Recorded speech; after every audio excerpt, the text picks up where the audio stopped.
Good morning. We have a particularly intense agenda today with the ministers.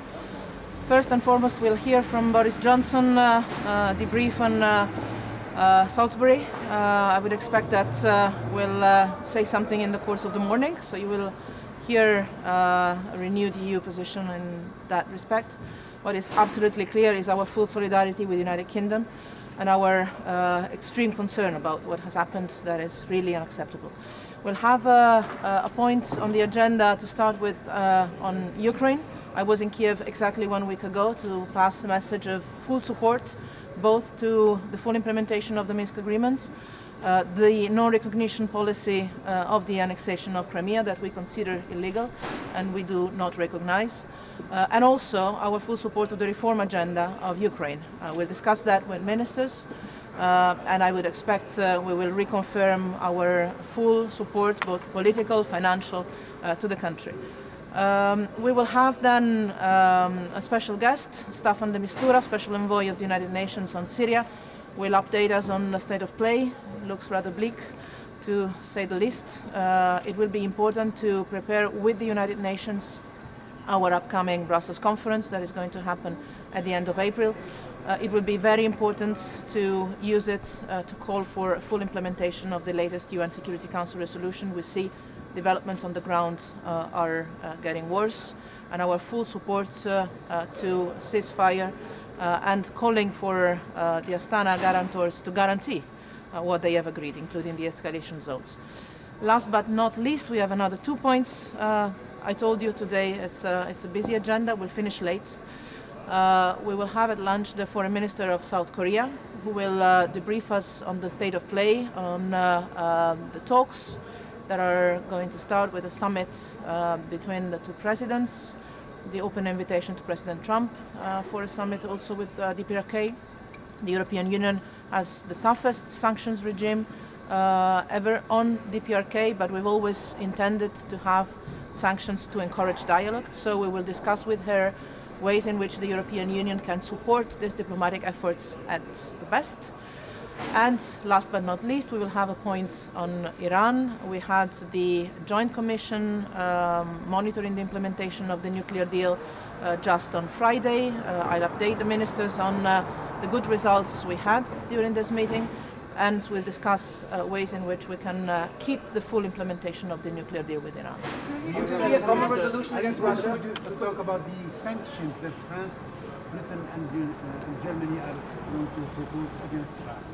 No, there's no proposal of sanctions, additional sanctions against Iran. The focus today will be on the full implementation, continuing the full implementation of the nuclear deal, all the three, but also Russia, China, the United States and Iran just Friday assessed that the deal is being implemented and that we all stay committed to the full implementation of it. So the focus will be this today. Obviously, we have, as you know very well, other issues we discuss with Iran separately, and it's important to keep this separately. And in particular, obviously, as we discuss Syria or we discuss regional issues, the role of Iran comes on the table. But it's extremely important to keep the nuclear deal separated from the discussions we have on regional issues. And as I said, it's clearly not a matter of adding sanctions. No proposals in this respect today, and no decision clearly. In relation to Russia, will there be additional sanctions? Will there be a common resolution in relation to Russia and the Skripal case? Today, as I said, first and foremost, we will listen from Boris Johnson. I was in contact with him the very same day, and we agreed that he would debrief the ministers. We'll have a discussion, and as I said, I expect you will hear from us all together, 28, in the course of the morning with common positions. Federica, briefly, can you give me a sense of whether you think there will be unity from all 28 on the situation with Russia, and what you think might be a proportionate response? I always expect unity, and so far I've never disappointed you. Yesterday, Turkish military controlled the Afrin, and 1 million people evacuated this city. Are you worried about this?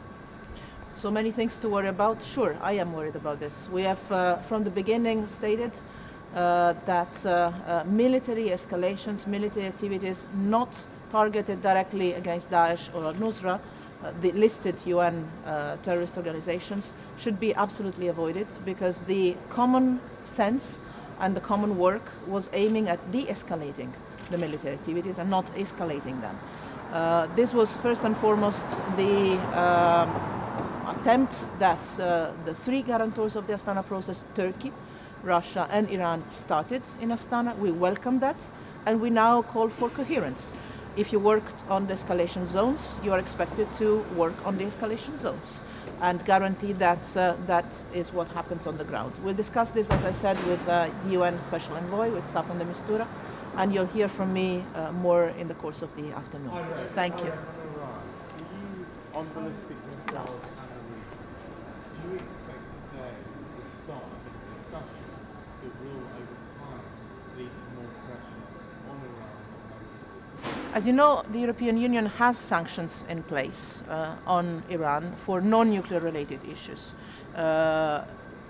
This is already there. So far, I do not expect, at the moment, I do not expect discussions on further sanctions to be started, as I mentioned already. And as I said, I would expect today the discussion to be focused first and foremost on how to keep the full implementation of the nuclear deal as it is being fully implemented now, also for the future, especially following a very good joint commission we had on Friday, all together, with all the parties and with Iran. So I think the main message today will be this: stay the course on the full implementation of the nuclear deal, and separately address regional issues, including issues related to the ballistic missiles, on which the European Union has always had a very clear position. And let me say, we have a high-level political dialogue with Iran addressing the regional issues. That is something substantial, especially on Yemen, leading to some good results, I would say, encouraging, not good yet, but encouraging. So I will expect the discussion to be focused mainly on that. Thank you.